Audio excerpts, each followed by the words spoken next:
Chapter 1. Now there was a certain man of Ramathaim-zophim, of the hill country of Ephraim, and his name was Elkanah, the son of Jeroham, the son of Elihu, the son of Tohu, the son of Zuph, an Ephraimite. And he had 2 wives. The name of one was Hannah, and the name of the other was Peninnah. And Peninnah had children, but Hannah had no children. This man went up out of his city from year to year to worship and to sacrifice to Yahweh of armies in Shiloh. The 2 sons of Eli, Hophni and Phinehas, priests to Yahweh, were there. When the day came that Elkanah sacrificed, he gave to Peninnah his wife and to all her sons and her daughters portions. But to Hannah he gave a double portion, for he loved Hannah. But Yahweh had shut up her womb.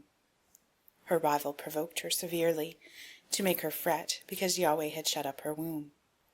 As he did so year by year, when she went up to the house of Yahweh, so she provoked her. Therefore she wept, and didn't eat. Elkanah her husband said to her, Hannah, why do you weep? Why don't you eat? Why is your heart grieved? Am I not better to you than 10 sons? So Hannah rose up after they had eaten in Shiloh, and after they had drunk. Now Eli the priest was sitting on his seat by the doorpost of the temple of Yahweh. She was in bitterness of soul, and prayed to Yahweh, and wept bitterly. She vowed a vow, and said, Yahweh of armies, if you will indeed look on the affliction of your handmaid, and remember me, and not forget your handmaid, but will give to your handmaid a boy, then I will give him to Yahweh all the days of his life, and no razor shall come on his head. It happened, as she continued praying before Yahweh, that Eli saw her mouth. Now Hannah spoke in her heart, only her lips moved, but her voice was not heard. Therefore Eli thought she had been drunken. Eli said to her, How long will you be drunken? Put away your wine from you. Hannah answered, No, my lord, I am a woman of sorrowful spirit. I have drunk neither wine nor strong drink, but I poured out my soul before Yahweh. Don't count your handmaid for a wicked woman, for I have been speaking out of the abundance of my complaint and my provocation. Then Eli answered, Go in peace, and may the God of Israel grant your petition that you have asked of him. She said, Let your handmaid find favor in your sight. So the woman went her way and ate, and her facial expression wasn't sad any more. They rose up in the morning early, and worshipped before Yahweh, and returned and came to their house in Ramah. And Elkanah knew Hannah his wife, and Yahweh remembered her.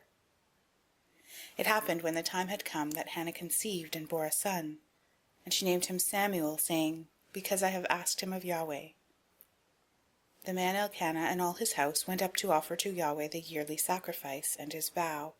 But Hannah didn't go up, for she said to her husband, Not until the child is weaned, then I will bring him, that he may appear before Yahweh, and stay there forever. Elkanah her husband said to her, Do what seems good to you. Wait until you have weaned him. Only may Yahweh establish his word.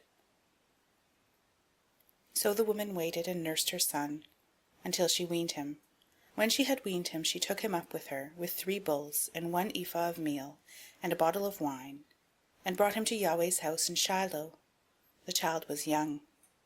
They killed the bull, and brought the child to Eli.